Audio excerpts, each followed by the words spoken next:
Okay, good afternoon, folks, and well, happy Friday, I guess. Welcome to Smudcast number 566. The blackwashing anime is real, and I'm not going to try and spell out what those emotes mean. Covering the blackwashing crisis on Twitter. So, Yes. Basically, I was the one who suggested this video because all the other suggestions didn't really get the other members active. So yeah. I felt like I want to do this video. This actually, I remember this being a good video. I watched this several months ago. It's basically like a lady explaining what the hell happened on Twitter because this is like a real problem. Not problem, but a shit show. Yeah. So I think everyone is aware of what blackwashing is, but for the people who aren't aware of that, it's basically when you have an existing anime frame, and then they just use it as a coloring book, and they just paint the character in different skin tone.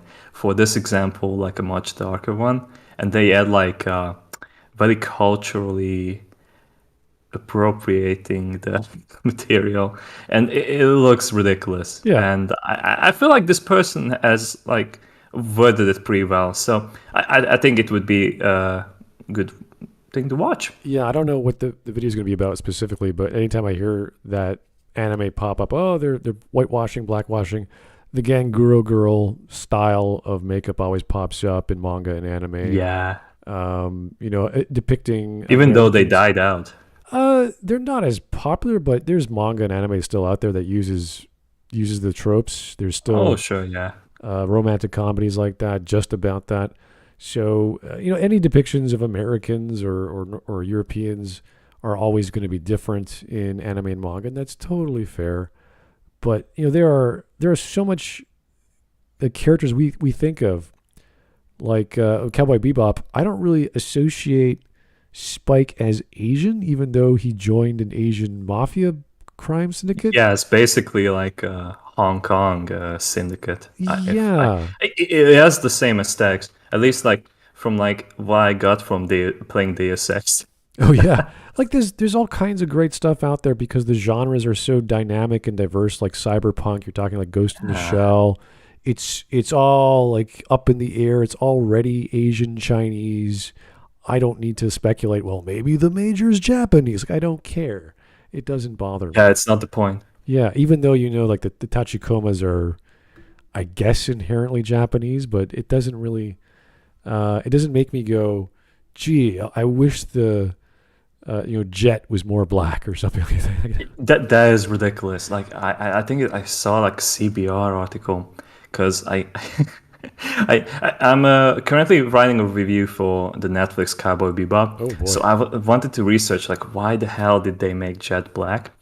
Because that's his name, like Jet Black in the anime. But he is in no way black. Not even the behavior, the culture, not the ethnicity, nothing. He's supposedly Native American, but I didn't get as much of that. Yeah. I thought he's maybe South American or something like that, because he's very spiritual, but and wise and knowledgeable, but I never really got that. Yeah, it's kind of funny. It's kind of funny because I haven't seen the show, but arguably people have said Oh, he's the best you're not mistaken. out of out of all the actors. That guy does the Yes. best job. So He is the best, and I have to say that the actor himself is also at least grounded to the still grounded, because when the show failed and they canceled it, he admitted that maybe the fans were right, maybe we didn't do a good job, and I'm fine with that. Yeah. And that was just enough for me that okay, this guy gets it, he did all he can with the material that he was given, but oh god, when you make Jet into a deadbeat dad who has been in prison for most bullshit reasons ever, it's just they play out the same backstory as in the anime, that he gets shot and he loses his arm, and somehow they frame him as part of the syndicate and the bad cop. So they prison him for I don't know how many years It just doesn't make any sense. Well, it's the same with all the other actors. There's always a slight issue. Like, I think Daniela Pineda, I never really had a problem with her casting. It's her attitude and what she says Attitude. during and after the fact was like, that's not professional. But with John Woo, I'm like, he's a great actor if he was like 20 years younger. John Cho, yeah. John Cho, sorry. Yeah, it's like, he could have worked.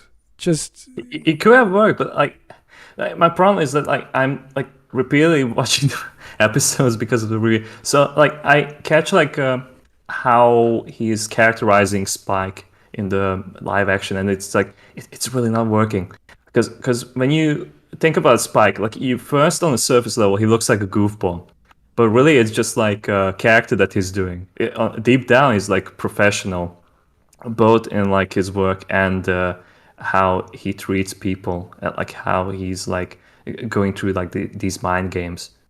I don't really get that. Like from John Cho's version of Spike, what I get is that like he's like a serial killer, and he's so cold-blooded. Like there are like 2 scenes in the first 2 episodes where he's like smiling while he unloads 6 bullets into a guy, and that's not Spike. yeah. Like I don't know what kind of material he was given, but yeah, like it doesn't really matter like what kind of race they are, as long as the character is intact. Yeah, that's It's, like, again doing this purpose of what they should. the adaptation for Ghost in the Shell always gets brought up with Scarlett Johansson, and the Japanese didn't give a shit. Oh, she's gorgeous. She looks great. Perfect. Exactly, because like Japanese have the problem themselves that like, well, they may do the anime or manga where they have like different ethnicities and like races, but they can't really do that for the live actions if you do it in Japanese, because almost the entirety of Japan is homogeneously Asian. So Yeah. what they're gonna do about that? Like I think like some previous cast member has brought up like Attack on Titan. Supposedly, like if I remember right, only Mikasa is the only Asian character in there. Everyone else supposedly should be Caucasian. Apparently, there's a live action version of that. I just never cared to watch. There is, but it's not worth it. Yeah, all these ones I don't really care to watch. So it's always a toss up of whether I should waste my time, because I can only take so much of certain kinds of anime. Yeah. And Attack on Titan is one of those where it's like, oh, that's awesome, that looks interesting, and then your interest just dives. It just goes away. So it's Yes, I feel like the first few episodes of Attack on Titan are like, yeah, like it's like so the tension is still there, and then it just like sits down. It's so silly. Like how they have like an invasion in like first few episodes, and then they just stop. Like they just walk away. Like what the hell? Why did they stop? Yeah. Okay, well, let's get cracking on this video. Let's see what we got for stats here. Sure. Fuchsia Beach, cool name on YouTube. She's a small YouTuber. That's awesome. 3,326 views. This came out in May of this year, so good for her. Good stuff. It's a 26 and a half minute video, and it's got 214 upvotes and 6 downvotes. So it looks like it's a good video. We don't know. We'll find out.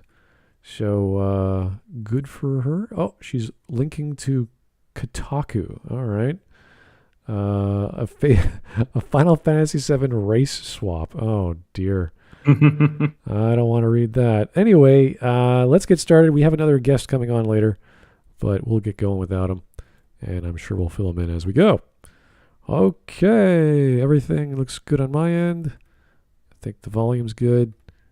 We don't have any subtitles, unfortunately. Okay, let's get going. And whitewashing. Oh no. According to the Oxford Dictionary, whitewashing is covering up something in a whitewash, such as white paint. The second definition is someone or something trying to hide unpleasant facts about somebody/something, or to try to make something seem better than it is. I don't think that's the context of when we refer to blackwash or whitewash in films. So, okay. I mean, like, I like how she discloses the definitions right at the start, so like we don't have to like question like where did it come from. This is true, but these are not the right definitions for what she's going to talk about. Yeah. Unfortunately. Anyway, it's a good attempt. And the third definition is referring to sport when a team keeps their opponent from scoring any points. So in a way, whitewashing is a form of censorship. That's What? Why? Because the definition said so? All right. Let's go with this logic. Let's keep going then. Yeah. somewhat on the board of what we'll be talking about today. It'll be within the context of staying faithful to source material when adapting stories to visual. Okay, so Charlie Chan is being played by Sidney Toller, a white actor when the character was Chinese American. So, okay, you guys have to understand that Hollywood in America, like in the 20s and 30s, yes, they had Americans back in the 1800s, they immigrated, but there's this thing called the Immigration Act, which banned the Japanese in 1924 for 40 years, even after the war. So, really? Yes.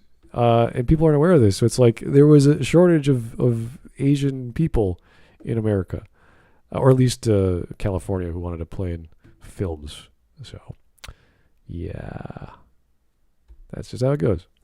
I feel like it's like a fact that like people don't really know is that like in these films, mostly like the majority of the actors were white, so how you can't really get around it. Yeah, it's the same with any of the films from the 50s and 60s. They hired a lot of UK actors because they just had the skills, they were cheaper, and it was Star Wars. I think it's like a great example for that. Yeah, for sure. There's all kinds, like even the classics, Sound of Music, Gone with the Wind, Ishtar, all these old big films had British actors, or at least English British actors. So, and then you could subtitle that. You can get dubbing for different languages. It's just easier to work with. It's cheaper. It's just how it goes. Like I think like there's like Song of the South, which was like a Siren story in the US, and well, obviously like they could like get black actors because in that area like there are a lot of them like live locally, so Yep. There's no issue with that.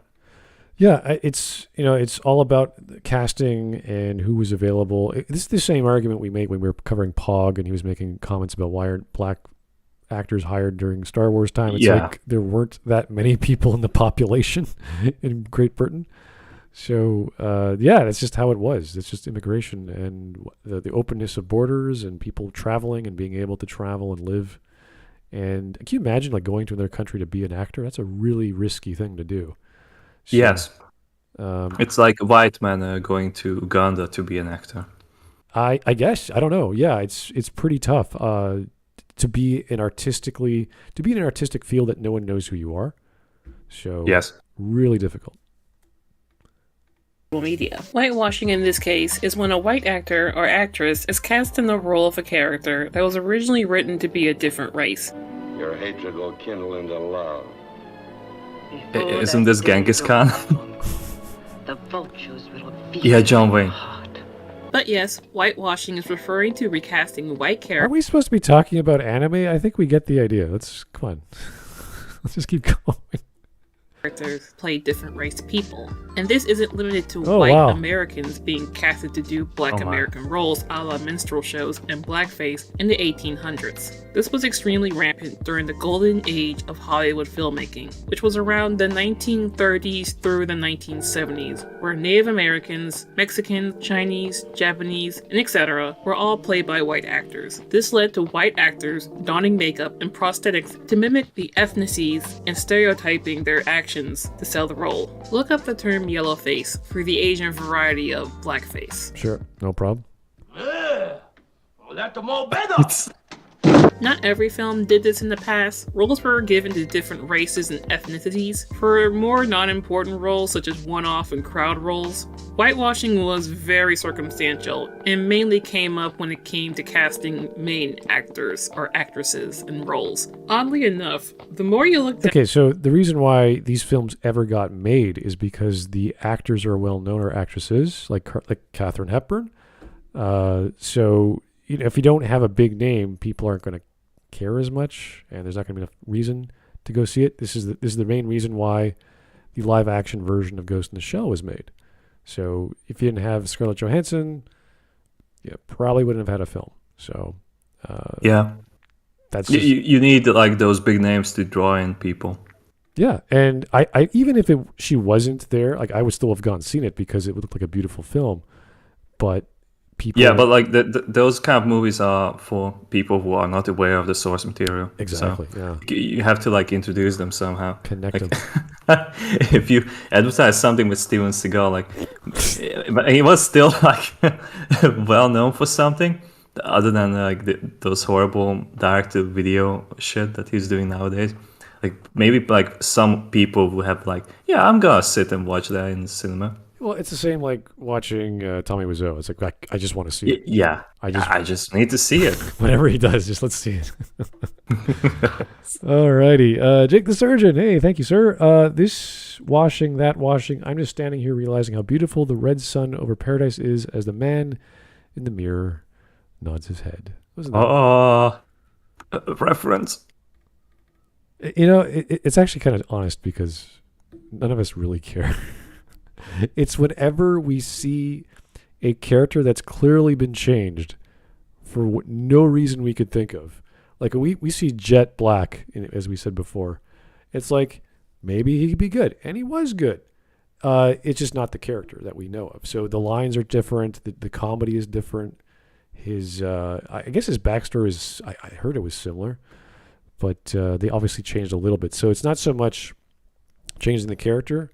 It's changing the story, and as a result, changing the character. So, Oh yeah. it's not. It was one of those things that caught my eye, but I didn't go. I don't know. Maybe he's going to be a great actor, and if he is, fantastic. Anyway, Down this rabbit hole of whitewashing in film and media, you realize I actually that looked Hollywood ahead and, really did not like casting. We can skip to 4-minute 46 good. for the anime part to begin. Yeah, I don't know why she's talking about all this old. Maybe like she's new to this. She's trying to like make sure that everyone is like up to date with definitions. Yeah, there's a big difference between 100 years ago in Hollywood and what's happening today. Yeah, the relevance of that is very important. There's a lot of logistical issues going on in making live action films, and has almost no relation to what happened 100 years ago. So, anyway. Fired. Whitewashing can erase important key factors to a character and thus ruining the point of that character. Proper representation of different stories by different backgrounds of people. Let me just read this. The entire point of the book was to tell a detective story with a heroic Chinese lead character and to subvert from negative stereotypes of Chinese people in 1920s America. Okay. I can do the same thing with Poirot, who was a Belgian of the French variation of the Belgian people. And even the writer, even Agatha Christie did not like Poirot because he was pompous, he was a know-it-all, he was so finicky. So I don't think her character made the Belgian people look better. That wasn't the point. He was supposed to be this sort of, not obnoxious, but this very quirky guy who would be walking around and solving and like discovering things that no one else could. And he was played by an English actor. Oh yeah, and he did a great job becoming that stereotype of the French, Belgian, weird kind of type person, I guess. Yeah. So I actually bought into it that he's Belgian. Yeah, no, it's the performance, and from this, like, detective stories, even there's a lot of Japanese detective stories which I haven't seen, but they have a lot of weird detectives that are so quirky and brilliant and weird, and they drive bicycles as opposed to cars, and they have like weird sidekicks, and they have these quirks about them. So that's pretty normal in detective fiction, and I really don't think a person who writes detective fiction who has that skill goes, you know what, I'm going to write an African American who speaks Swahili, and I'm going to really show how smart the Swahili language. Like, no one really goes along these lines as a premise for writing a detective fiction story. It's hard enough to get a good mystery going, and to have some guy from Johannesburg or China. I'm going to represent West Portugal or something. No, that's not really relevant to telling a story or a mystery story. So this is, I would have to research the person who wrote this, Charlie Chan character. Maybe that was one of their intentions, but it does not seem like a very viable reason to write a book or a series of books. It keeps the storytelling fresh. Different perspectives is what make American media different. It's fucked up that it's happening still in current year, but Hollywood has been revealed to be a very gross, shady bitch industry, filled with old people and geriatric fucks that do not care about your opinion, so demanding any... Yeah, that's every boss ever, so it doesn't really make a difference. Fortunately, yes. Well, when you live long enough, you will experience that. Yeah, guys, if you work in any job for more than 10 years and you're speaking to like juniors, you're like, guys, stop talking. Just do what I say. I remember that. Like, I remember being a junior software developer, and I was like having like those bright eyes on me, and like, yeah, this is gonna be great. Like, we're gonna like develop this. And then my senior looked at me like, you think that? You think that's easy? That's how easy it is? Huh? You're gonna wish for to be a teacher? And I was like, all right, this is gonna be great. Yeah. So 7 years later. Well, I don't know. Then you get the same situation, except like the roles are reversed, and like you're the senior now. Yeah. And then you get the junior, and like you just tell him straight, like, don't get your hopes up. Yeah, so reality is a very harsh mistress, so let it go, relax, do your job. But once especially if you're in a managerial or presidential position, you don't suffer nonsense. You're just like, no, we're doing it this way because this is what works. Yes, I am so glad that I don't have to do that. But it's just I can see it on my like product owner and manager that like they are suffering. Like they have to sit through all that crap and then listen to like the politicians like bicker about like, well, where is this feature? Why are we gonna have this? Yeah, I know. It's so annoying. And even the bigger the organization you're in, you get even more red tape. Yes. More meetings. It takes like we recently like cut the company in half because like it was outgrowing itself in the building, and we still have this managerial problems still. Like they just can't solve themselves. Like the people are not changing. Yeah, you're gonna meet these problems everywhere. I worked in a government position right now, and just to change a page, like just to update a page that anyone can do, like any copy editor can do, takes a week to make one little change. And it's like, okay, well, you hired me at this rate. I can sit on my ass and wait a week. It's up to you guys. It's your money. Yeah. So yeah, I know there's lots of crap, lots of overhead, lots of meetings, and lots of bullshit, lots of saying no. So that's every job. It's not Hollywood, guys. Anything from them is just hurting yourself. Don't ask questions. Just consume product and then get excited for next products. I highly recommend that you support independent and indie films, directors, producers, just to get the ball rolling. Because if you keep supporting big companies and businesses, you're not going to really get anywhere. I'm just going to say, you know what? Support what you like, guys. If you don't know about like Kickstarter or indie film scenes, that's up to you. If you're obviously into film, you probably know them already. So it's really about what you like. I like indie games. I still support people on Kickstarter here and there. But they're usually they're usually from the bigger names. That's the funny thing. All the big names that have been fired over the years are coming back to or coming down to Kickstarter. Even recently. Yeah, so many of them. I think like the one on the top of my head is the guy who made Castlevania. Yep. Koji, yeah. And I think that's turned out to be a success. Yeah, they do DLCs. They do not partnerships, but they sign up with another game and they introduce some of the elements of that game into their game, and you get like little bonuses, little items. There's new levels. I just played Bloodstained last week, and there's a new level there from the Journey game, like this big game where you're in this desert and you're jumping around and. Oh yeah, I remember that. Yeah, so they put a whole desert-like level in their game and with a boss, and you get little scarf at the end. Like all these cool little things. Like that's neat. I like collaborations with other companies. So, and the game is like 4 years old or something. It's still fun. It's still fun to play. Yeah. So yeah, guys, definitely if you're a gamer, check out Kickstarter. If you like indie games, check out Steam. Has all kinds of great indie games you've never heard of. They're cheap. They're fun. They're like less than $30, if not less. Even less, I would say. Like I have played like many indie games for like less than €10, and then you have the Steam sale, which are just like $2. giving you those away for $1 or $2. Like okay, like probably my favorite is Postal, like from Running from Scissors.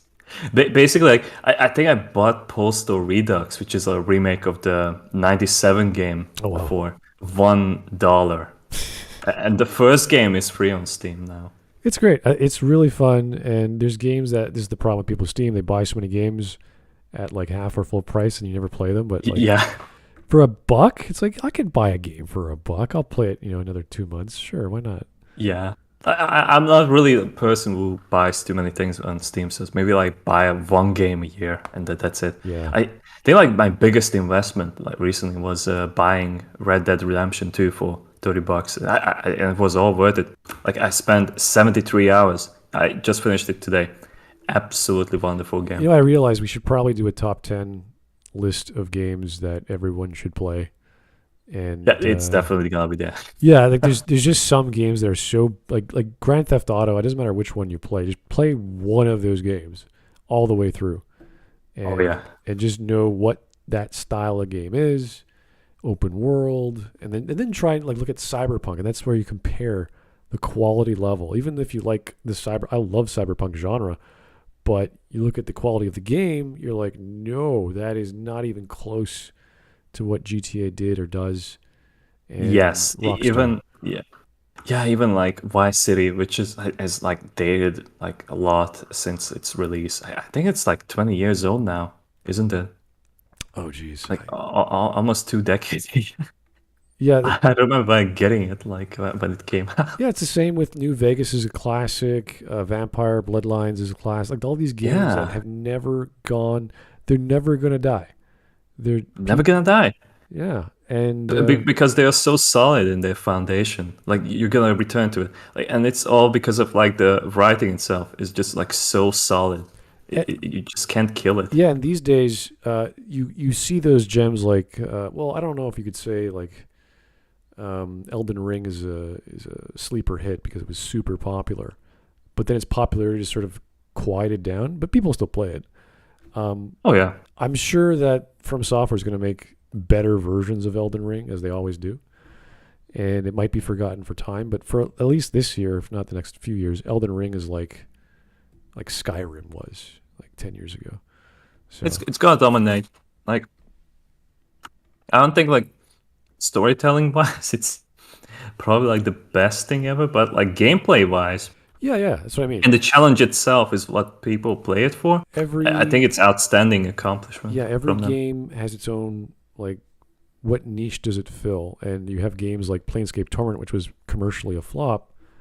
Gameplay wise wasn't anything spectacular, but people keep playing it because of the story. Yes.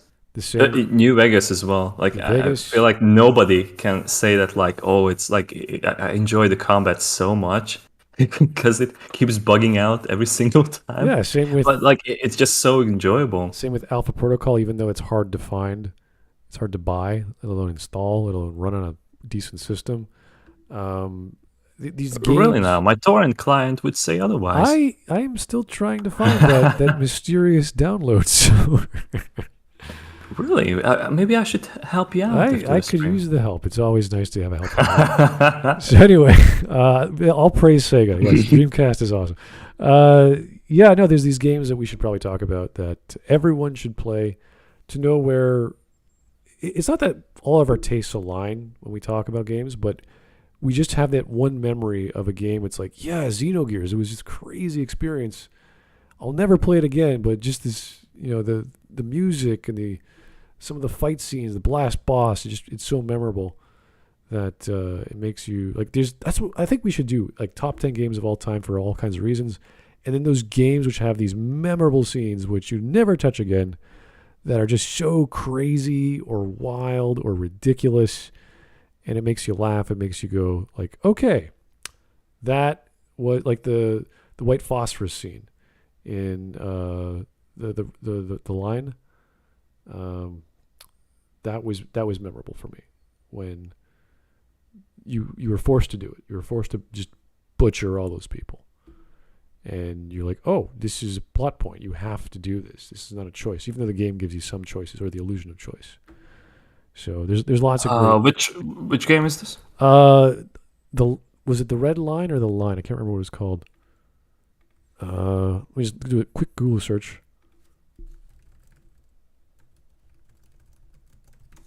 Let me see. Spec Ops: The Line. There we go.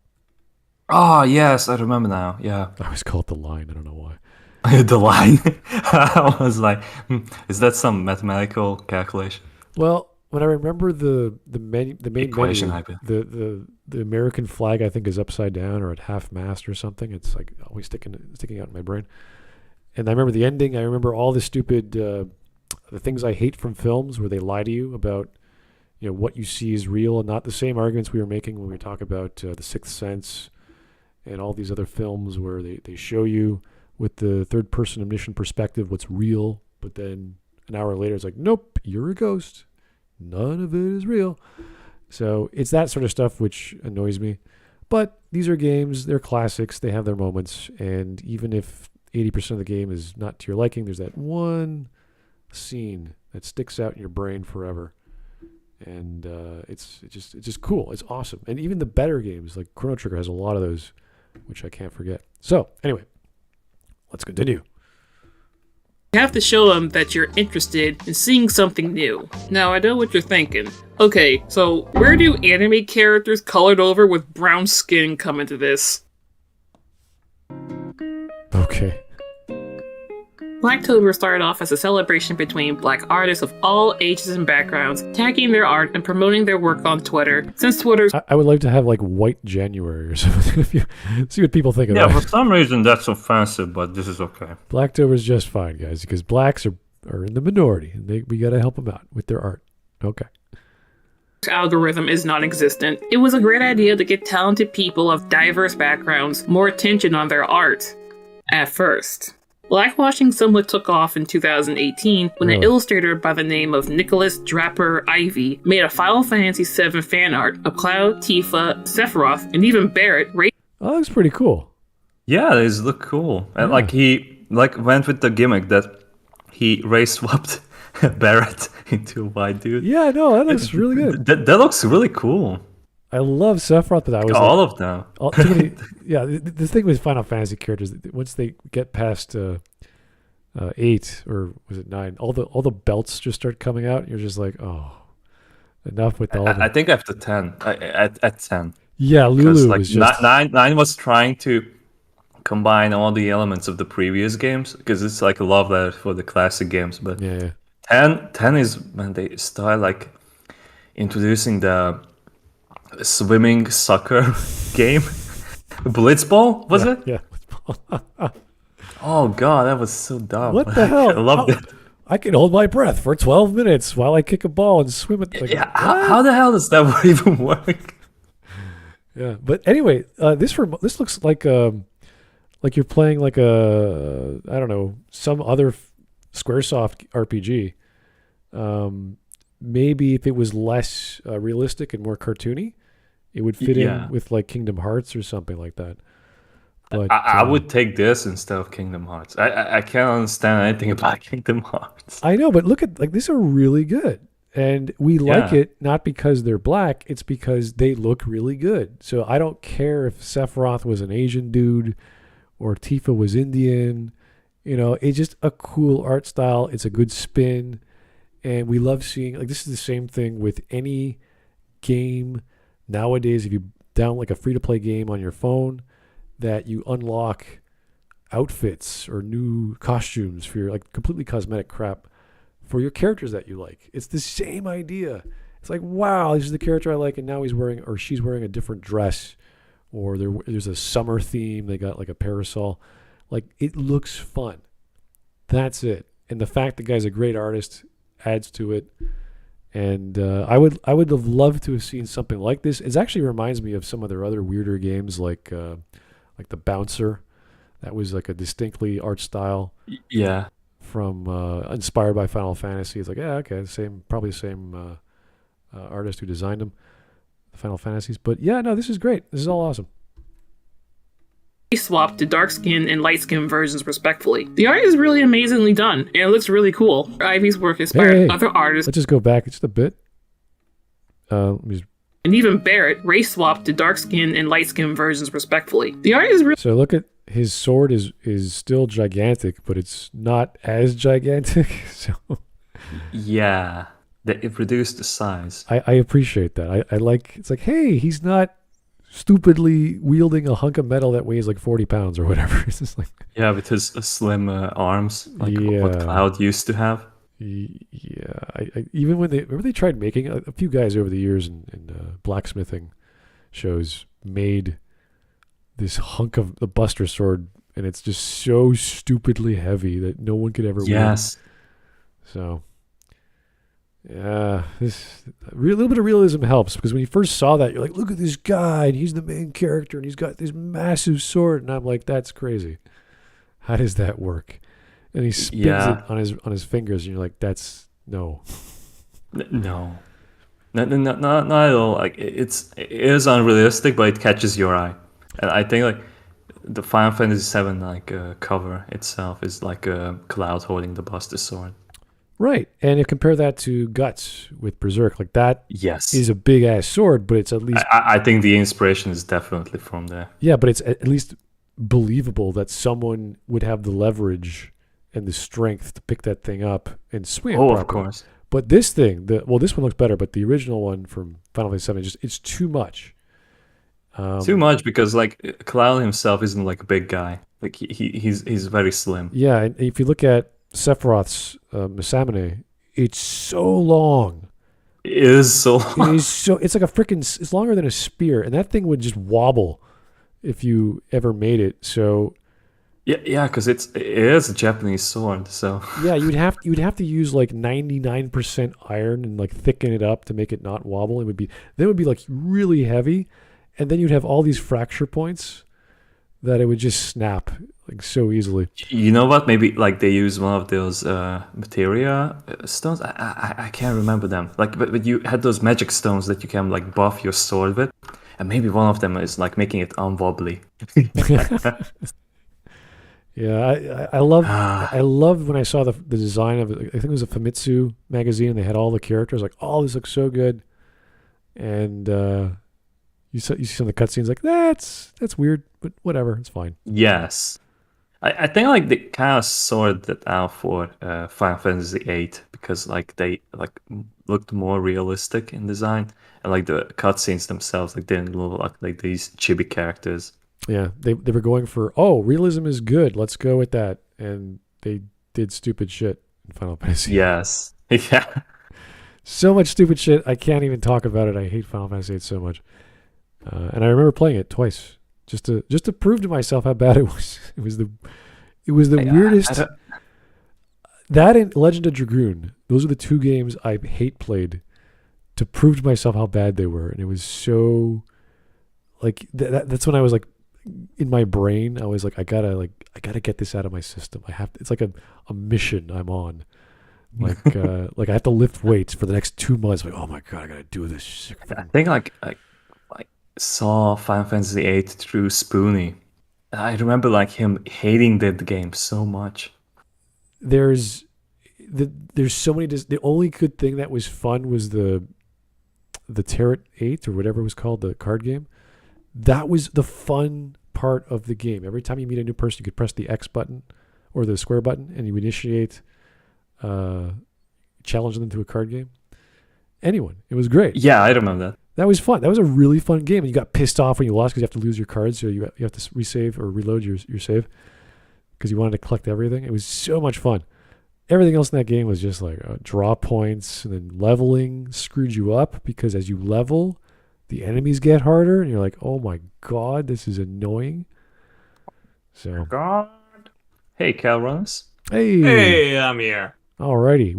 Yes, We are. Let me see. still going on. We are 5.5 minutes in, Yeah. and we're just having a good time. So it's a good video so far. I've actually watched the entire thing. Oh, good stuff. Oh my. Same Before, so it's fine. That's all I can say. It's just fine. Yeah.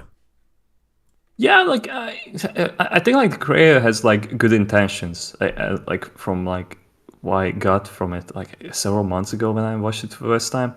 I just feel like it's still gonna like strike a conversation. Like we have been here for almost an hour now. Yeah, it's fun. Yeah. All right. No politics either. So I like, know. I'm waiting to get to the Twitter part because it's like, oh, that's gonna be fun. yeah. The Twitter part is the most interesting. Okay, let's continue then. We're almost there.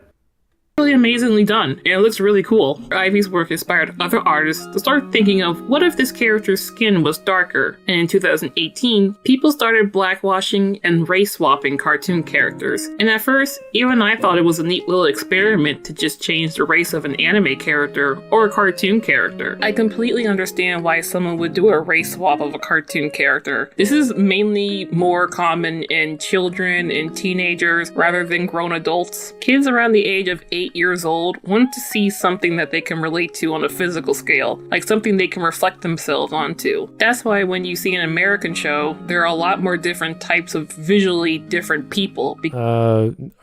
No, I think adults will do this too. Adult artists, any artist will do race swaps, gender swaps. Happens all the time. Nothing to do with 2018 or whatever. I think in the 90s, like it was like more popular that like there's gonna be like representation of all the races and ethnicities.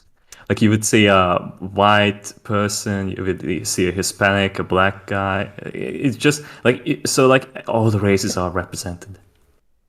Yeah. Captain Planet. Captain Planet. Right. Yes. We had Super Dog or whatever back in the 70s. So we had all these like Bat Dog and all these other dumb ideas. I think like recently I saw like the old like 90s Burger King kids menu advertisements, and like I think that one even had a disabled kid on it, and he was called Wheels. What do we got here? Yeah, this is nothing special. So anyway. Yeah, because straight up of this, I forgot the exact racial breakdown for Captain Planet, but it's what appears to be some sort of Native American, an Asian, a black guy, a white guy with reddish hair, and a blonde white lady. From Russia, yeah. She controlled weed. Oh, she's from... Oh, really? She's from Russia? Yeah. All right. And she was blowing away newspapers or some bullshit. I don't know what the hell she was doing. But Propaganda. I've only ever seen like one clip of Captain Planet. Oh, I watched the whole show when I was a kid. We watched the whole show when we were kids. It was. I think Jeff I'm a lot younger than Goldblum. you are. It's great. Anyway, yeah, no, this is for adults as well. They do this. All people do this. What would they look like if there was a guy? Writers do this all the time. Wouldn't this character have worked better if they were this alien species? Or like in Star Trek, it happens all the time. You watch like, oh, that's a cool idea. Only it would be better if it was like a dolphin character or something weird like that. And obviously they couldn't do the CGI back then. But how about we have a rock that eats people? You know that geode bullshit from the High Republic's stories or comics. Yeah, it sounds they didn't dumb, even try. but they could have worked with that idea. I remember reading a novella, a Star Trek novella. They had a dolphin character who was in anti-gravity in this big watery bubble as they were flying around the ship. Sounds ridiculous, right? But it's like the way it was described and the way that they explained it was like, yeah, this makes perfect sense. So wasn't that like one of Roddenberry's ideas for TNG? Really? He wanted dolphins swimming around like Wow. on the Enterprise. That would have been awesome. Yeah, I know. There's a lot of great crazy ideas in well, not just Star Trek, but in science fiction in general. And you just couldn't do them in the 80s and 90s. Now we can, but it's they're blowing the budget on explosions and laser fights and tell me about it. Yeah. So anyway, the books, if you could tell it in a book, you could tell it in a film. pretty much, unless we're talking about the 60s and 70s of science fiction. Then it's so far out there and experimental that, there's a reason why we don't have a lot of the classics made into film. Outside of, they just did Asimov last year, not the culture series, the Foundation series. So that's I've Amazon. heard it was like mixed bag. Yeah, something like that. Same with Brave New World. I haven't seen that yet. Is that even out yet? Wait, I think it is. I don't know. Series, but the fact they're even doing it is amazing. So, but yes, some science fiction stories just cannot be translated to film. But that's another story. That's another issue. Because America has so many different types of races and ethnics, it's impossible to cover them all. I don't want anyone to think that it's impossible to see why someone would race swap a cartoon character, but the situation we're talking about today is inexcusable and downright plagiarizing and stealing art. The more Jesus people Christ. began to do redraws of anime characters as black, not brown skin, specifically black Americans, some of this shit got a little, how you say, with the big pink lips, the wide noses, the pale palms underneath the hands, the horribly, horribly nappy looking hair. Just the most stereotypical features you can think of when it comes What the to hell? black people. But I know what you're thinking. Oh, it can't be bad, Squiddy. Oh, you're just overreacting. You're just taking the fun out of all of this. The art's not that bad. Blackwashing isn't a bad thing. I've seen some absolute Holy shoe shit! rippers. You look at this image pieces. right now and tell me that this is quality. Yes, this will solve the representation problem in anime, because anime apparently had a representation problem with black people, even though black people make up 0.02% of their entire population. Yes, this will make black people proud. Stealing art and screenshots from already drawn things and just slap your own image on there. Yes, that's beautiful. Wonderful. Yes, you are doing a lot of black people a favor by showing Japanese people that we fucking steal things. Listen, you might think I'm getting way too riled up about this, but when you see this shit online and the amount of excuses these artists make of, oh, people, we're just, it's for black representation, like, it wouldn't be, An artist drew the little girl from Spy X Family as Night Skin. Okay, so the Night Skin fan art has been amazing. Oh, it's so good. Night skin. Yeah, I remember. Like, this is the actual word. Night. I've only ever heard Night Skin referred to as night elves and stuff like that from certain fantasy worlds. I've never heard that. But I've never heard of it described as a black person. Only of a purple-skinned elf is the only time I've ever heard Night Skin used. From now on, when I see Or- Bears or Mateus, I'm just gonna call them Night Skin. I was thinking of that Charlie Murphy skit where, what's his name would call Charlie Murphy Darkness. It was like, oh my god. because he's so dark, count darkness. Like, okay, he wasn't that dark. Okay. Oh, anyway.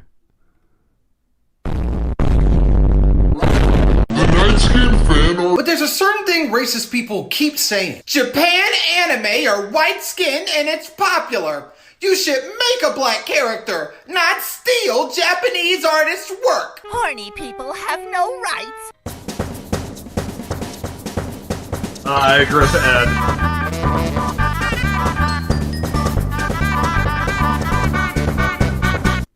So wait, that's okay. That's an edit. All right. Because I didn't see this edit before because I just don't follow anything about Spy X Family. If you want to Photoshop and flood fill your bunch of characters, JPEGs, I don't care. It's not going to mean anything. Go for it. So, basically, a lot of these people who actually did it got trolled. Yeah. And I think some of the people who did make some are also trolls. Yeah. It was a saga online about this stuff. It seems like a 4chan thing for fun, because why would you do all this, spend all this time editing screen caps of an anime just to make race? Yeah, this is like too well made for an edit like that. Yeah. This is definitely a troll. So there's the reason I go to some of this is a troll, because there was once a 4chan op where they made all the Black Steven Universe characters and all the other race ones white. And that just happened on Tumblr for like an entire couple of months. And everyone on Tumblr got really angry. Then it was just some black guy posted like an image of himself going, "Oh, it's just how I express myself," and all that sort of stuff. You know, using the Tumblrisms and all that sort of stuff in it. It was magical. Oh. And they backtracked so quickly. Shut up, man! You can't make your own character, so you have to blackwash an existing one! Yeah, okay. what's wrong with that Tyronjiro might not actually be night-skinned. But fan art isn't stealing what someone else wrote. And you might not have original ideas, but we can do both. If you think black artists have to steal because no original ideas exist, borrow my glasses and go see a therapist! So at this point, Blacktober has turned into just a talentless disaster, because it just covers up the more talented black artists on there that really should be getting... Okay, if you're flood filling an existing piece of art with a certain color, that's not art. You're not an artist. You're using Photoshop, or you're using some free software to do that. It's not. Yeah, it's not a big deal. A lot more attention. All I can think of is it's lazy. It just reminds me of that trend back in when DeviantArt was popular of ripping Sonic X screenshots and coloring over them in MS Paint. It just reminds me of this. It's just you're just drawing over images. Like, that's it. You're just claiming them as your own. Like, no, that's not how art works at all. There's already brown-skinned people in anime, and there are some good-ass characters in anime that are brown-skinned. But no, you're just ignoring those examples because they're not as popular as main character ones. Like, that's Yeah, I have to agree that, like, if I see like an example like what she has brought up at the very beginning about Final Fantasy VII attempt, where it was actually like an original drawing of like the race swaps, that is acceptable. But like having like a screenshot of an anime colored over, it's the furthest this can go is a joke. Like, it cannot be called like an art, like no matter if it's a troll or not. Well, that artist was actually good. So you could have drawn anything, and people would have been, yeah, it's good art. But because it was... it actually fixed the proportions on that stupid sword. Well, yeah, that's one of the problems. But because it was a popular thing, and people knew what Final Fantasy VII was, because everyone did in the late 90s, it's like, oh, that looks good. And it's the thing you like, only a different version, which is what you do when you are making something new or trying to do something new. You don't try to do everything original. You say, what works? I'll take that. People know what it is. And all he's doing is drawing it for fun. He's not like, I'm going to make... He's not doing it for a message or anything like that. Exactly. He's just a good artist. And that's what he wanted to do. The same time you see those... I can't remember her name, but she's that artist who does sexy characters from games, and she's on Patreon. I wonder who could that be. There's a lot, yeah. And she was called out for being too revealing, or like, oh, you're sexualizing the character. The character is already a female with rather attractive portions in her physique, and she's just doing a different outfit or a swimsuit or whatever, and you're like, that's fine, that's cool. She's making money. You're allowed to do that. Good for her. So that's not completely original, the idea, but she's doing her own thing. She's doing her own pose. She's drawing from scratch is what she's doing. So I don't, if I want to commission someone to draw me a Super Mario pose and do something original, great. You can do that. You're free to do that. It's legal.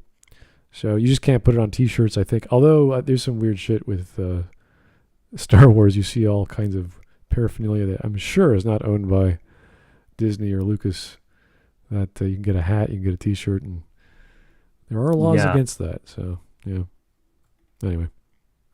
Ridiculous. Black characters don't need to be the coattail riders. We can stand on our own as people and not get reduced to badly drawn stereotypes over screenshots. The irony of stealing art from Japanese/Asian artists and another thing is that like most of this media is made for the Japanese audiences, and I don't think they care anything about these race representation shit. Not at all. Well, maybe there are some studios or people in the studios who are, but sure, of course, but like I don't think that's gonna be like the major point as of like for the most part.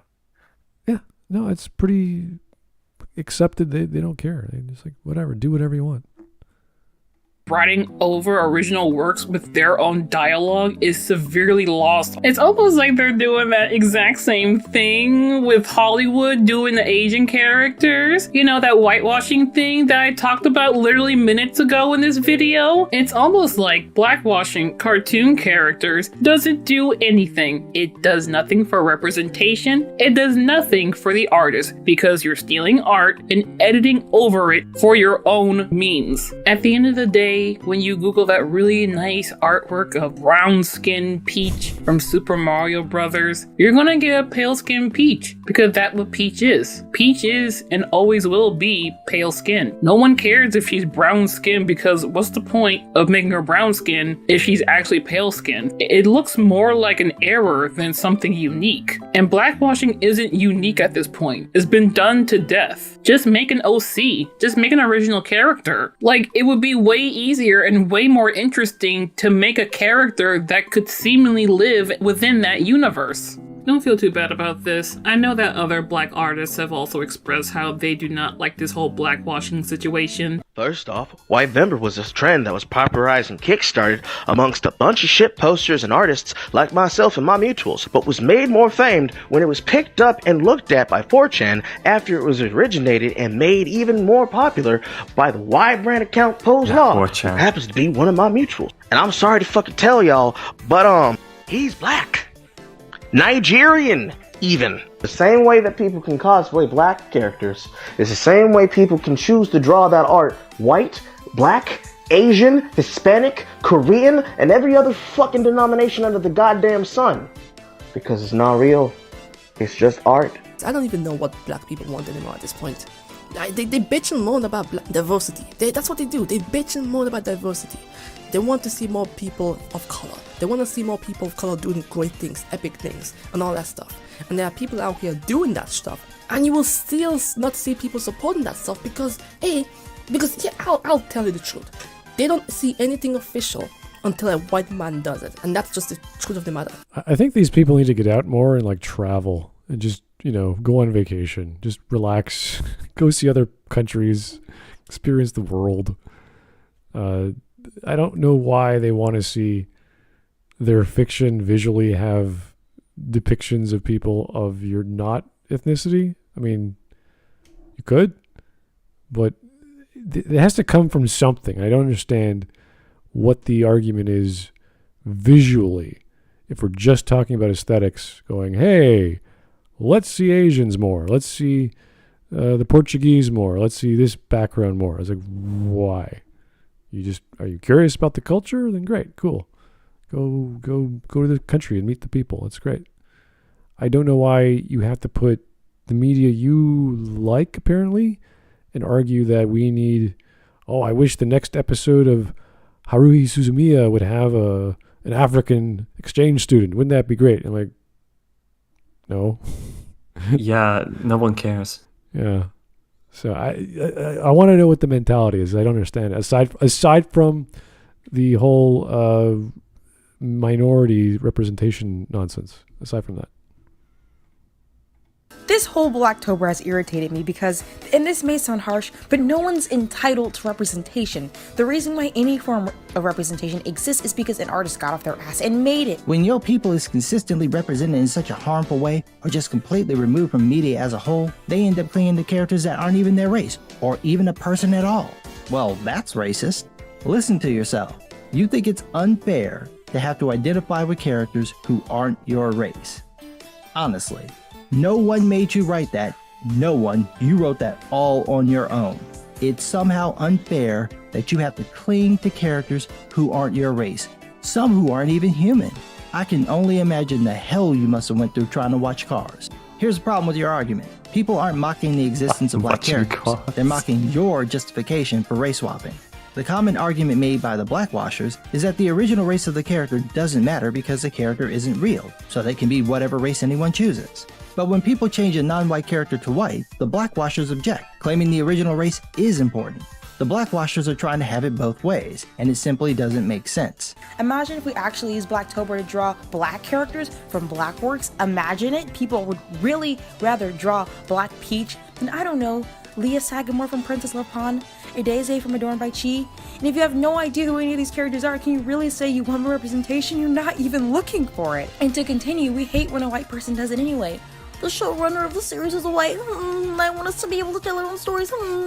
Well, then shut up and don't blackwash Disney princesses when they tell their own story. Stop holding non-black people to a standard you don't even hold yourselves to. They have tried to explain to these people how this does not work. All it comes down to is just social media clout. It's just social media clout wrapped up in representation, because it's way easier to take a character that's already well known than to make your own character and start from scratch, where no one knows what that character is. And like anyone on Twitter, they did not appreciate the criticism. They insta-blocked everyone who tried to criticize and say something. They tried to say, "Oh, you're trying to appeal to the white people. You're trying to appeal to the white folk," which, okay. Yes? And that's something I would add too. It does take a lot for an artist to put something out there and all that, but the rewarding feeling of people actually enjoying your work, it is a weird feeling to have. So these people, the way they react, kind of makes sense. At least I can kind of understand it. But they really do need to grow up and understand how everything really works in the real world. Of you can't just copy something without making any changes or making it like different, like doing it yourself. Yeah, Head down it as doing it. I can definitely agree with that. Like when I was starting out, like over a decade ago, and I like made like stuff that was very easily consumable, and like I only did like minor edits on it. Like it felt unreal to like get hundreds and hundreds of subscribers and likes just from that, but it didn't feel too well in the long run. Like it felt like the joys of like what I got from it like just evaporated as fast as it came, and yeah, you're not gonna get any personal growth from that. Really, it's just you have to work on your own stuff and like achieve like success through that. Unless you're never gonna be happy about those things. That is completely entirely true, because just everything I see a lot of these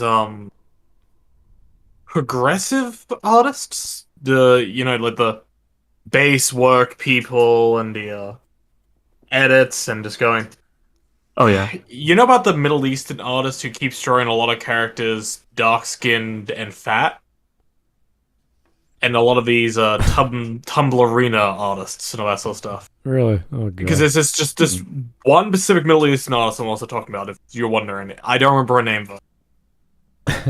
I Probably best I don't remember it. Okay. I don't think I go out of my way to find that stuff, so I'm kind of curious what the heck that's about. Basically, it's just a female artist draws herself, like, really boxy. Like, I mean, extremely, like, broad and everything like that. Draws characters the same way. Tumblr-ish style. Yeah. And, it's just that entire, like, thing where they go, "Oh, I fixed your character." And it was an image of, Reimu from, Toho Project. Oh, I love it. I fixed it for you. It's like, what did you do? Oh, I think I remember now. Yeah, you know the one I'm talking about then. Yes. Because it's that one. Everyone knows who it is when they see it. That was horrible. Yeah. Rightfully, like nobody likes it because like the Toho community just like doesn't take shit like that. It's like, They do not. Like they have their own ways of gatekeeping, and it's wonderful. It's just like unapproachable for normies. Everyone should learn what they do.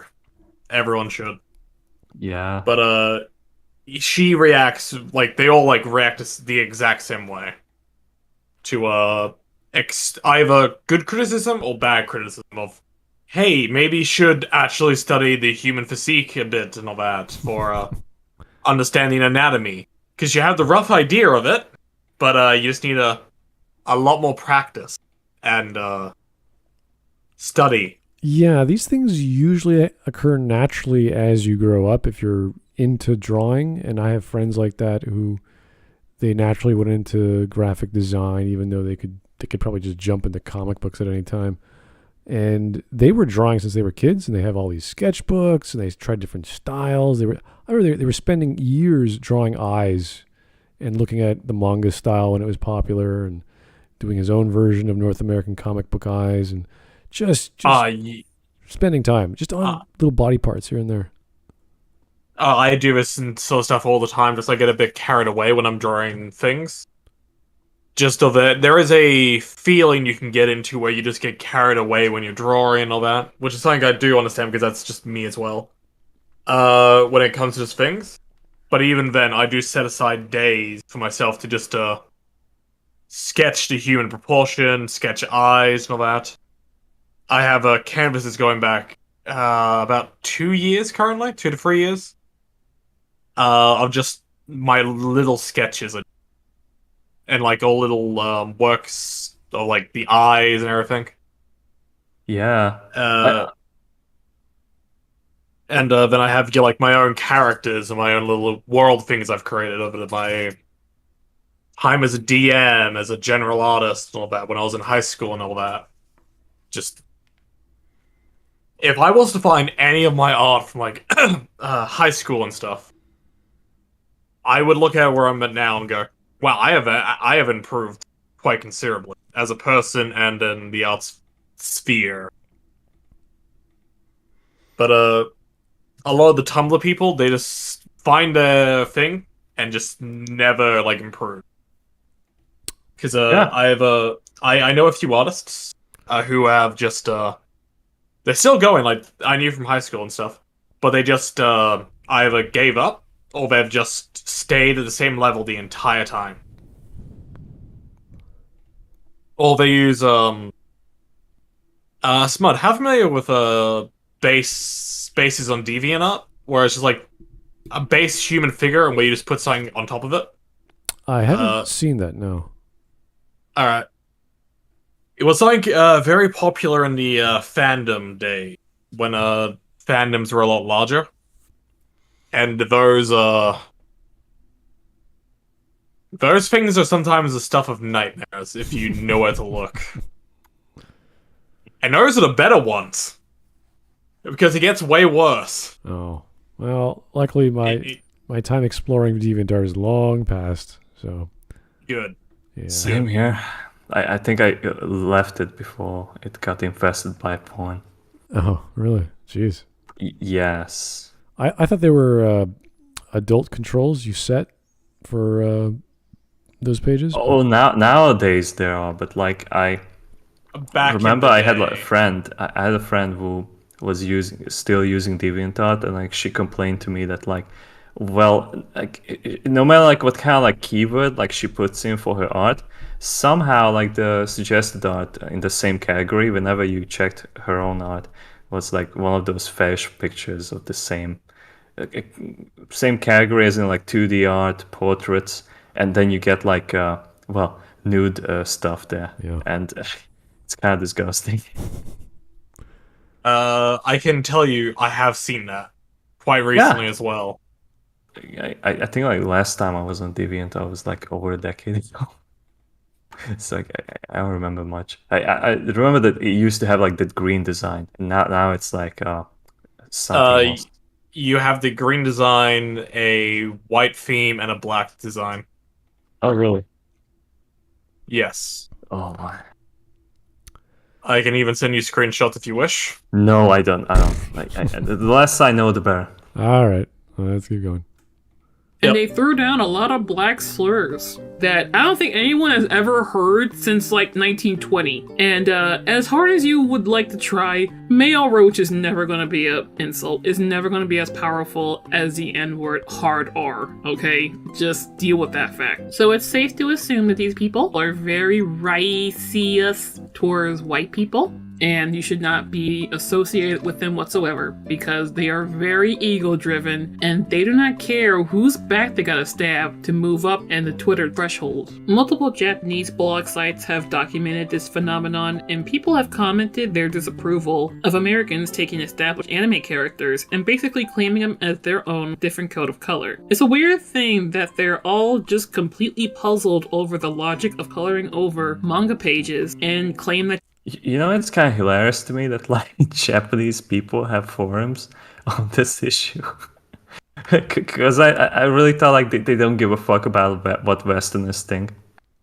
And they would don't be, like, care just what Westerners they don't really care, but like it's just like they wouldn't even like consider like looking at it. And it's just hilarious to me to see this. They do care a little bit, but they don't care completely. Yeah, it's kind of like talking about what are kids playing these days in another country. You're like, I don't know. What are they doing? It's like, I don't know. They're on TikTok. They're jumping off cliffs into water or something. Yeah. And tradition. if I can remember correctly, thanks to TikTok and all that sort of stuff, and Twitter and all that, like when something trends, these people will post onto it. So it's a guarantee at some point they'll see it. All right. Okay. you need representation. So frustrated Americans and confused Japanese people cannot break through the minds of these people and just make them understand how bad this whole blackwashing is. So there's only one more thing to break through these people's brain.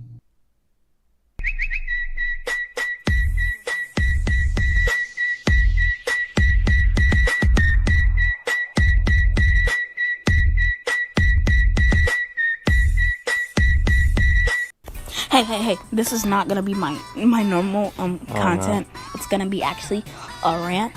What the fuck is white bember? What is that? Y'all crackers bitch. I hope you get your ass beat for the stupid shit you do. One day you're gonna get your shit rocked and nobody's gonna care because you're you and nobody fucking likes you, actual piece of shit, literal fucking garbage. I hope you choke. What the hell is wrong with you? PPL have so much rep and Puck don't. You might say, oh, but I support Puck sad emoji. No you Don, you whitewashed a clearly Puck character and expected to not get backlash. This is not how the internet works, hun. Just delete the post. You ugly big fat nasty white bitch, hope yo mama die in a fire star-eyed emoji. Since I'm not black I can interact anyways. Your art is absolute trash, going out of your way to whitewash black representation. That's disgusting. The so little attention the Puck get in media, you decide to make it white just because you're cracker ass things. You can do anything you want to because you're white. This is why so many Puck hate white people like you. I hope your account gets today, Junior! You are literally one of the most racist people ever. Literally. How dare you have BLM in your profile when you tell black people to DNI? That BLM only searching for the praise progressive white people. Rice cracker emoji times 8 cracker. Bitch, what the fuck are you whitewashing people for, you fuck ass bitches cracker? Imagine being a Nazi Lamal with a depraved and depressing lifestyle you live. Girl, you're unloved faggot KYS. I'm a riot shield. I'm a pussy that use riot shield. Yeah, it's just like they throw like the Nazi insult to everyone they disagree with. Yeah, like the word has lost its meaning. If you're drawing a white character from a black character, you're automatically a horrible person. Or even just a shade of, brighter. It's just kind of turning you into a Nazi. Or I have actually a magical thing what happened recently. And all of a sudden? All of a sudden something magical happened where a Chinese company releases a character based on Middle Eastern. Well, I think it's more of a... Fuck, I don't remember where. Just Middle Eastern, you know? So it has a Middle Eastern skin tone. These people went fucking ballistic and just made... She should be black. And that's all they did. Just make constant edits of making a Middle Eastern character black. So it turns out friendly fire is enabled. And it was some sort of like weird moon goddess thing. I'm trying to remember it was a Korean or Japanese game, which is a series of games where it took place, I don't know exactly where, but one of the heroes' name was Saladin, and it had a bunch of Eastern Asian styles of art. Very beautiful art. The artist was amazing. And I can't remember the name of it, but the visual style, the technology, the fashion was really cool. And it didn't matter to me that, these characters were based off or inspired by alternate cultures. It was just a really cool looking art style. And I don't think the game reflected that in terms of gameplay, in terms of modeling of the 3D character art. But I'll try and find it again. Once I show it, you guys be like, oh yeah, I know what that is. This is like, 15 years ago that you guys might have seen this art, but it was so good. Oh, geez. I can't remember what it's called though, but it will turn your eyes when you see it, or turn your head. So white Vember is a thing now? Wow, representation. White Vember is meant to retaliate against blackwashing, which is the act of taking a white character and editing them or drawing them to be a person of color. I'm here to explain that blackwashing and whitewashing are not the same thing at all. If I'm out of line for talking about this, please let me know. I'll take the video down. It's just I've seen way too many people get attacked for this and get on the wrong side of TikTok, so I want to give it a try. I hope this is comprehensible in any way. Dave and Dan are in the same class. The teacher has received 10 dolls and decides to split them between Dan and Dave. Dave receives 9 dolls. Dan receives 1. This is not fair. And not only this, but the teacher also shows a history of preferring one over the other. I think we can guess who, but let's not get into that. The point is, one has 9 dolls while the other has 1. This is not fair. Blackwashing is when... It's almost like the percentage of black people compared to like white people in the US. Like, wait, 13? It's like how many black... okay. Let's invent a weird straw man and just argue that. Let's invent have equal amounts of everything. That's not how the real world works, honey. Oh no! I just found the old game. It was called War of Genesis. The long old game. Yeah. Oh, amazing artwork. Not the recent one. I don't know what that is about, but this is like 10 years ago, if not more. And the artist was just totally cool. So awesome. But one of the hero characters was named Saladin. So anyway. I think like the solution that we really need is that we go to Japan and we equalize like the racial like ethnicities and like all that shit. Like we see that like there's like so little amount of like black people and Koreans and Chinese there. We gotta get rid of like 75% of the ethnic Japanese population. It's like we ship them off somewhere, like maybe like the bottom of the ocean. Yeah. And so like we can like plant like white people, black people, and all those other people as well. We should just go to all of those other like African nations as well. So if you really think about it, like not all nations work the same way. So like this is how like culturally we have ended up this way. But like some cultures have like more ethnicities than the other. Lots more diversity, a lot more versions of cultures, of dialects, of language, of food, of lifestyle, all kinds of variations. Even Italy has the island of Sardinia, island of Sicily, like all these versions they're on of. They are like so different people than like the ones you meet in northern Italy. Like I have been to like both, like when I was like a kid, I went to Sicily, and then like much recently I've been to like northern parts, and like the people look and act very different from each other, and it's the same country supposedly. And when you think about it, like you just like tell like a stranger that like, oh, I know Italians, and then they tell you that like, well, they cannot be blonde and blue-eyed. And then like, yeah, they can be. You just go to the north. Like they are still just as much Italians, but they are from like different part of Italy. Yeah, I remember seeing all kinds of different soccer players throughout at least 20 years. Yes. Like, that's a black soccer player who's Italian. That's awesome. Look at them play. So yeah, that was really cool to see that on a popular stage like soccer, because people, I've family members who love Juventus or Inter Milan or whatever. They see all the trades happening. Yeah. They can't believe they got some guy from Portugal and he speaks Italian. He's born in Italy. Like, wow, that's amazing. Cool stuff like that. And we've been multicultural for the past, I don't know, World War II since then. Around yeah, World War II is like when like it has begun, because like you had to replace the population that we lost. Yeah. So how many millions of people? Like at least like over 100 has been lost in that war. Yeah, and that wasn't too long ago, as far as not even a century ago. Yeah. So we've got a lot of baby making to do, I guess. I don't know. Yeah. Anyway. Someone decides to take one of the dolls from Dan and give it to Dave in order to make things more equal. Okay. This is pretty fair. Dave is losing almost nothing compared to what Dan is gaining. Except in real life, it's more like, thousands of dolls, but again, not getting into that. Do me a favor and name me 5 cartoons with a black main character. What about an indigenous main character? What about an Asian main character? What about a Hispanic main character? What about a mixed main character? Now give me 20 cartoons. I would actually like to see certain cultures represented in a way, like I would like to see like some sort of weird comedy show of basically islanders around Australia, because they always have this really funny accent, and they're always really fucking massive blokes. I mean, like they're built like a brick shithouse. Mm-hmm. They always talk like, g'day mate, how you doing? Yeah. Fuck, I can't do it probably. Like it's a really low voice. High pitched voice, sorry. And they're always so friendly. They're all just thing but one, or except a lot higher pitched voice for the men. And that's just all of them. And it's fucking great. I love how anime doesn't give a shit.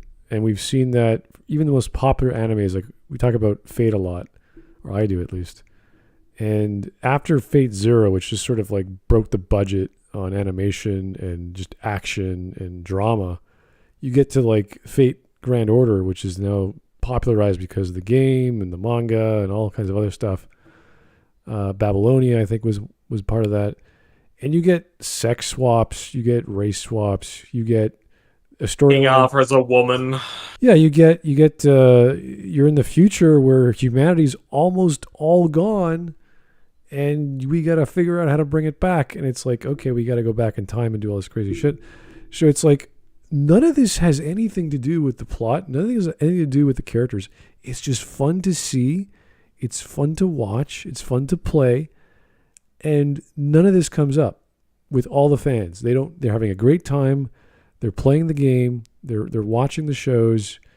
And that's that. They don't have a care in their brain about, we need more black representation in Babylonian times. And it's like, what?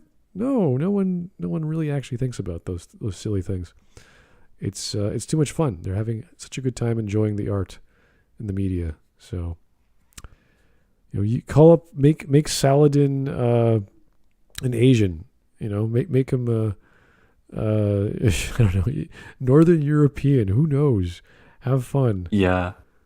Go crazy. It's good to do that, and that's kind of what Fate is known for. Just changing, like, heroic legend of Arthur is totally a female. It's like, how does that work? It's now a female, yeah. But at that point, nobody cares, because like it can work well in the story. Well, when they try to explain it, that's when it gets weird. But it's just leave it alone. Maybe Arthur is just a trap. Yeah, we don't know. We don't know. We need to ask Axe Halo about it. Oh, that's true. We should. A lot easier, isn't it? This is the issue. We are represented in almost... What do you mean we? Nintendo? No. We don't need laws. We have more than enough. We can give some up so that an What are you talking about? Who's giving... Give some up. Like, just like TikTok being in the video is like urging me that like I need to ignore like every single thing that comes out the mouth of this thing. How does this work? I'm a producer at an animation studio. I'm going to fire my existing idea guy and say, hey, let's get some black people in here. Like this is forced equity. Like, okay, like just because like I was born white skinned, like I need to give away like some of my stuff to like someone who is like darker than me. Yeah, that is like the biggest bullshit ever. Quality like, of outcome. Yeah, I'm Hungarian ethnicity, so like I have the privilege that I was bombed by 3 different nations. Is that like a privilege to do? It's more like there's a lot of land disputes and a lot of people killing each other. Like a lot of people killing each other, like genocide and shit like that. Yeah, I'm gonna give away. Like, no, not even if like that wasn't the case. It's just, what kind of sense does that make? Like you have like someone else, like you drag the media from like 8,000 miles away from you, and then you tell like, this is mine now. No, that doesn't work like that, comrade. Go back to the coal mines. Look, you're a Hungarian. You're the guys who almost sacked Rome. Well, no, not that ones actually. Those are our cousins. We're not related to them directly. We're not actually, yeah. But Hungarians like derive, and the Huns do derive from like the Mongolians, and then like we like separate like a long time ago. So it's like really weird that because like you look at like a Hungarian on Google, and then you say, this looks like white person, and then like you do a DNA test, and like, well, why does it have like East why Asian are they DNA? Mongolian? Why is there like the Mongolian DNA there? It's just like, okay, must be the goulash. It's all in the food, man. Then I'm going to have to make sure you stay away from all the walls, every wall. That's fucking Mongolians again. All right, we got what, 7 minutes left? About We're not going to be talking the rest of us. Seeing themselves represented in a character that they like. That shit was so retarded. I'm about to respond in another language. What that? It's not fair to take Dan's only doll and give it to Dave. That's not fair in the slightest. Y'all sound like idiots. Good night. You stank dirty funky whore, ruining Garnet like that, making her a cum cricket is not a move emoji. A black person need to beat your ass for that stupid shit you do. Got BLM and me if black in the same damn sentence. Make him F sense if you gonna make a post removing black representation and then say BLM WTF is that doing for you? NVM a fucking racist crying emoji plus in black do I scare you emoji slit your wrists chalk hang yourself Garnet is black ugly ho emoji. KYS like actually. Kill yourself you race. Get hit by a train perhaps PLS. Not only is like White Member taking away the representation for like black characters, it's also just racist. So obviously last month was October, meaning it was Hispanic Heritage Month, and it was Blacktober. Now that October has come to an end and it is now November, some mofos thought it would be a great idea to start a hashtag called WhiteBember in retaliation of the blackface that black content creators were supposedly doing to characters in terms of their drawing. Now, we all know that's absolute BS. Well, if they can have Blacktober, we can... I kind of get confused whenever like I hear like Blacktober, because like at least like Hispanic is like very specific of like what kind of people we're talking about. But like there are like all kinds of black people. In fact, like most of them fucking hate each other because it depends like which part of Africa they come from. Like the sub-Saharan African has like nothing in the whole wide world with like Ethiopians or like Nigerians or like South Africans. it's just like it's so different from each other. Like Yeah. the ones that like still currently are in like America, like African Americans. Yeah, you even had this in, I mentioned Belgium. It's represented by 3 major peoples, which I guess are represented by countries as well. And Yeah. they have racism within their own boundaries of themselves. So it's been like this Yeah. for a while. And this is how it pretty much is in every country when you're talking about what's best for a country. How are we going to deal with immigration, especially when you're talking about North America, because we're a land of immigrants. And it's just this constant issue. And it's just hilarious what's happening in the States now, because all of those immigrants are just going to be voting, if they have the authority, I don't even know if they do, for whoever let them in. Because they got it, however that worked. Yeah. Yeah, like you're completely right. Like I'm still in like Europe, and I remember that one time when I like traveled to Austria, and we do look alike. Like we very are similar, like in the looks.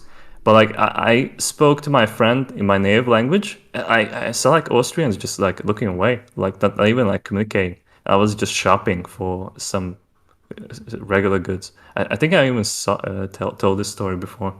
And like I feel like that's real racism, like that. But you're like purposely ignoring someone because like you're from like a different ethnicity, right? And just like it feels awful. It's usually in the context of American reactions to whatever minorities they desire to talk about that month or that year, because something bad happened to a black person, the cops fought them, or whatever. It's always been the black versus the whites in North America, but black versus whites. Even though like those 50 different states that you have in the U.S. are like so separate from each other, how they handle those. And we could, I can even go back to not the reparations, but the way that we treat our Native Americans, especially in Canada, where we pretty much just give them money for them to just squat in their villages or homes. Yes. Not develop, not pursue profit, not pursue better lifestyles. And they just sit there and it's like, oh, you're on our land. It's like, listen, we're done. Canada's been formed hundreds of years ago. We're finished. We can't keep throwing money at you because your ancestors were treated poorly by our ancestors or whatever. It's this weird, constant thing. It's not just with them. It's also with the rest of the provinces, where we have these things called equalization payments, where if a province is a have-not one, meaning their budget went below the red line, so the other provinces have to pick up the slack so that other province can be back in the green. And this is what ends up happening. We have this whole this wanting to leave the Confederacy in Alberta because they're the ones with all the oil. They're the ones propping up the rest of the country. And like Quebec is a big problem. And so we have this independence movement in Alberta. It's been generating for the past few decades, as Quebec was also in the independence movement for the past, well, not anymore, but the bloc is still existing, and they were big on the referendum in the 90s. And that's when they nearly separated. So there are big issues in all of our countries that it's not racially motivated, but it's these things that have been gnawing away at people for decades, and it's either going to be my generation that will deal with it, or it's going to get kicked down the road. It's going to happen again for the next generation to deal with, and I don't know how that's going to play out. We in Europe, as far as I know, there's like I think it was just on like a retarded tweet, but I was claiming this. But in Northern Europe, you have the Sami people who live in Lapland, like all the way north. And from what I heard is that like the governments, like Finland, Norway, and Sweden are the ones who have to share territories with these people. They can just walk through the borders without even like a question asked. Like even during COVID, they can do whatever the fuck they want because they are treated as like indigenous people, and they are paid by the government to like have funding, and that is just so ridiculous to me. It's like they are just like squatting and like just hanging around. They do like the majority of them have already like joined like civilization, so they no longer have like that kind of like lifestyle that they're like living in tents and like shit like that. But it's just like why are we paying money for like homeless people? Like just because like they belong to like a specific tribe, like it's like it makes no sense. All right. Have a white member. White people just want an excuse to be racist and to make black characters white. If you went to their profile, it says non-binary. Do not interact if black. I will block you. Black lives matter. All lives matter. Like, make it make sense. Dire fucking racist. I hope someone kill you. You need a therapy slut, cause no one will ever miss you, and that's why you have no friends at all. You teen are being funny or just a troll with no life. Get a life. MF die in fire. No one will ever care. No one will ever care about you, cause MF racist. Eat glass, dumb bitch. Racist. I hope people like you rot. I hope you It feels like at this point that I these hope are you pass bots. away, I FR. can't You're gonna believe that fucking there are regret people. making that shit when your address is all around the internet and fucking come kill you. I will black you in the head over and over again until nothing is left. I hope you rot in hell, dirty white bitch. Fuck you, you're disgusting, disgusting racist. I hope you kill yourself. Smiling emojis. You think it's funny to do this kind of bait when you're just being the most despicable person in the world. Go to therapy. You and other who are participating in this ridiculous and disgusting tag. Fuck you. You deserve to get skinned alive. I don't know what to tell you. You're a waste of an umbilical cord white ass bimbo whore. Nobody would care if you died. Yeah, this is just Twitter. That's a good. Yeah, simple. Can you imagine me being black? I'm being honest. She's decent at Can drawing. you imagine me being black?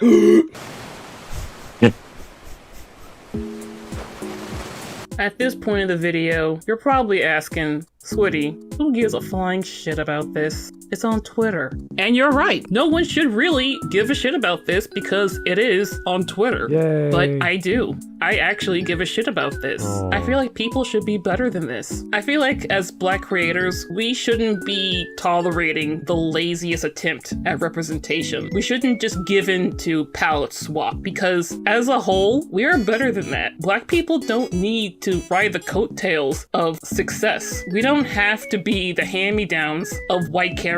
White characters can stand on their own, and black characters can stand on their own. That's what makes characters unique and diverse. I just wanted to say, I'm not offended at all those death threats. They really did not affect me at all. I found a lot of humor in them because it's like, oh my gosh, you could just smell the age on those messages. Mental illness is so beautiful sometimes.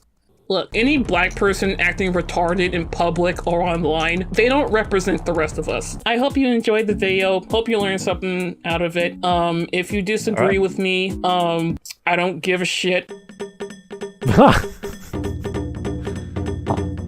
Kaboom! We're done. We got 3 minutes left of I don't know what. Abs, probably. Oh wow! Ads, yeah. Look at that. Yeah, we don't need to watch that. That's kind of sad. We would get taken down if we would probably watch that one. Well, hey, that's cool. Not a bad video. I liked it. Yeah, better than politics. Politics. Yeah, I'm getting really tired. It's every day. Like, this is what happens on the news. This is what happens on Twitter. It's just constantly in my feeds. I got to be surrounded by more fun stuff like video games and media just to chill out. Anyway, let's see what we got in stream games. Let's see. What's going down? Do we have any? First, oh, we do. Okay. I will check them out. Oh boy. The 90s gave us the Burger King Kids Club. Oh yeah, this is the one that I was talking Oh, about. wow, look at that guy. Never Wheels. His name is Wheels, and he has exhaust pipes on his goddamn scooter. Fucking wheelchair. Yeah, and he can fix it. Magical. Where's the throttle? How does he go fast? I would say it's built inside the kid, like he's a robot, kind of like Terminator. There's a little stick. Oh my god. By a screwdriver. IQ Oh, he's a nerd. Kid Vid. Okay, pause, I guess, or JB. I don't know. Interesting. Okay. I don't remember these guys. Now, I'm not from the US or Canada, so I won't know about this. Yeah. Myths. Also, I feel like I am too old for it.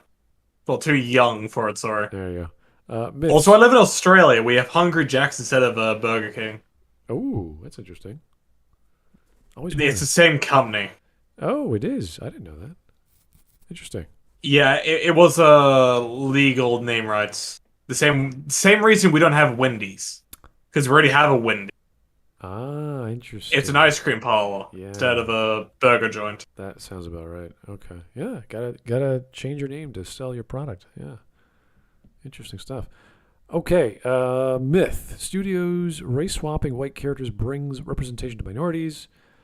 Fact, race swapping is a tactic by studios to manipulate minorities into watching mediocre products. We have to know what context this is in. Are we talking animation? Are we talking like everything? You know about the Black Tower, right? How it was basically meant to be a character like Clint Eastwood, instead they had Idris Elba play him. Okay. Instead. All right. Because I've heard people talk about that one a lot. Well, the most recent thing I recall that's probably more well known, or at least popular on Netflix now, is the Sandman series.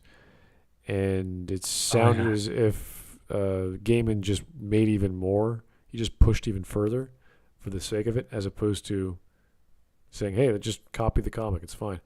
So yeah, Gaiman is like he changed. He's still a nice guy, but it's I saw like some of his comments on this new Rings of Power stuff. Because like he got to preview it before everyone else, and he was saying that like he was disappointed in the books as a kid, and he much have referred like something like Rings of Power if he could have saw it as a kid. That's weird. For like a prequel. I was like, no way. No way. Well, how much money did they give you, Gaiman? Considering there is no books I could think of that were directly caused or like based off or stories or plots for Rings of Power. Yeah, because like what I think about it is like they have like the Silmarillions, but like that is more like a history book than like a real like storybook, like the Lord of the Rings. Right. It's basically just the appendix is what they used for it. Which could work. The appendix is dry-ish, from what I've heard. I need to read it still. It could work. You just need a Silmarillion as well. Yeah, I recall referencing the glossary or the end of the book a lot when I was reading Lord of the Rings. And if you could, I mean, that's a great tool to construct or not construct a world, but build a plot around, because you already have everything set up. And even if you didn't read those books, you have like, okay, this piece of history, this character, this happened. I could set a setting or set a plot line in that setting. So all you gotta do is just be very strict with your rules, because that's what you're trying to do. Basically just copy what Tolkien did. Yeah, that would be fine. It's almost the same with the new George R.R. Martin stuff, only that is actually based off a book.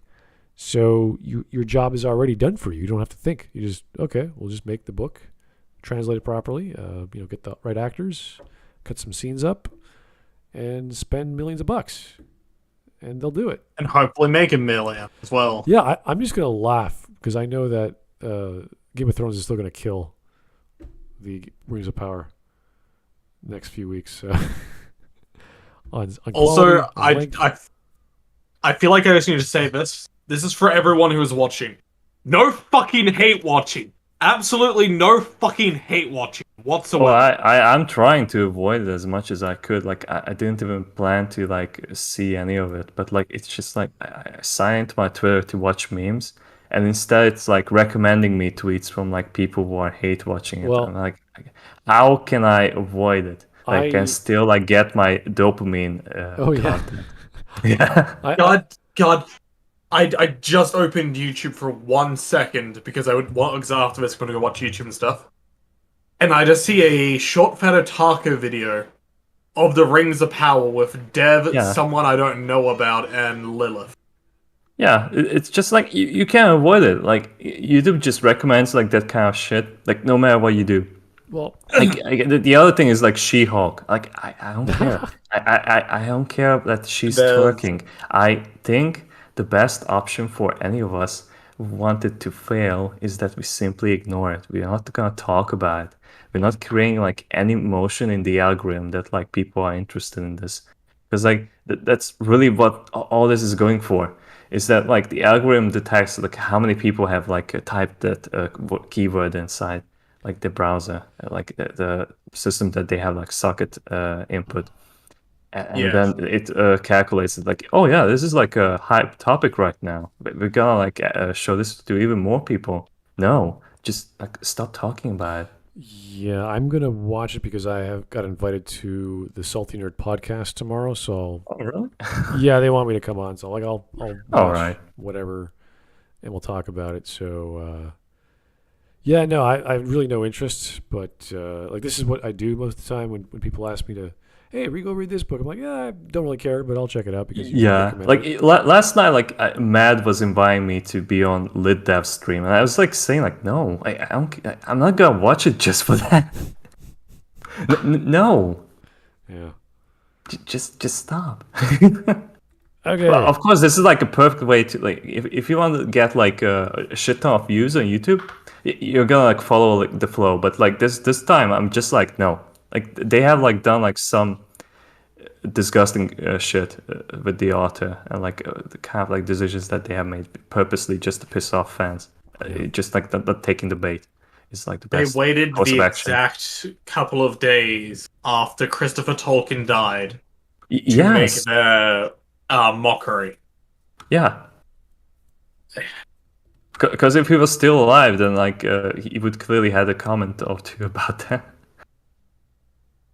All right. Well, that was all the memes. We only had like what, 4 or 5. Yes. Yeah. That's fine. But there's a legacy meme as well of just legacy being legacy. Yeah. Oh, Legacy posting his own art. I never seen that before. All right. Yes. Well, thanks, Legacy. Thanks, guys. That was only less than 2 hours, so fine. That was fun. Before we do go, I just want to recommend something. If you do want something Tolkien themed and all that sort of stuff, I just recommend anything illustrated by Alan Lee, because he's done an entire thing of The Hobbit and Lord of the Rings itself, and I believe the Silmarillion, where he's just illustrated parts of it. Oh. And there's also one for the Tales from the Vicarious Realm of the side stories Tolkien told of like Farmer Giles of Ham, The Adventures of Tom Bombadil, Robodom, and all that. Yeah. It's very good. His artwork and quality is just top notch. I would also recommend, as I said before, the first 3 games of War of Genesis. Just check out all the character artwork; it'll blow your mind. These are games that came out decades ago. The artist went on to do other stuff as well, but just breathtaking looking stuff. Very cool. I did see a little bit of it. It was actually pretty decent. It was, at the time I was like, this is absolutely the best thing I've seen in terms of character design. So awesome stuff. That's the stuff that gets you inspired to write or to make a game or whatever. So it's artists feeding other art or other artists. So anyway, guys, that was a pretty cool video. I liked it. Interesting history lesson or talking about America. Yes. Not sure why we had to do that, but that was fun. But yeah, Twitter is weird. We skipped over most of it, I believe. Yeah, I don't know why we had to go. For the better or worse. But the Twitter part was fun. That was like anyone could make a fake account and just piss people off. So go for it. Yeah, really how it works. And they do it regularly. Whenever like I think I saw like LitDev do this. Like he tends to enjoy these things, but like when you just like intend to like piss off like big crowd and like you just use the same hashtag as they do, because like they are like insane people who do that search like through tags, and that you just encounter the weirdest people ever, and then you just wake up and you have like hundreds of quote tweets like trying to bash you and like call you names and like tell you to like kill yourself in Minecraft, of course. It's just like if you're into that, just like go ahead. All right, guys. Oh boy, it's the long weekend here in Canada, so maybe the States. I don't know how that works. Really now? Lucky Yeah. bastard. Why are you celebrating, Smud? It's September, the execution of Justin Trudeau. So Labor Day, I think. Oh, again? I don't. We have I know it's like every few weeks we have a holiday. It's kind of stupid. I don't like holidays because it kind of screws up my planning for work because I like to work, but I don't need excuses to be lazy. Let's just say that. And it does give me the opportunity to go out, maybe meet some friends. That's always nice. But it's when it's unexpected. It's like, oh yeah, I forgot. It's a long day and the end of summer and all this other stuff. So, yeah. But hey, have a great long weekend if you're in North America.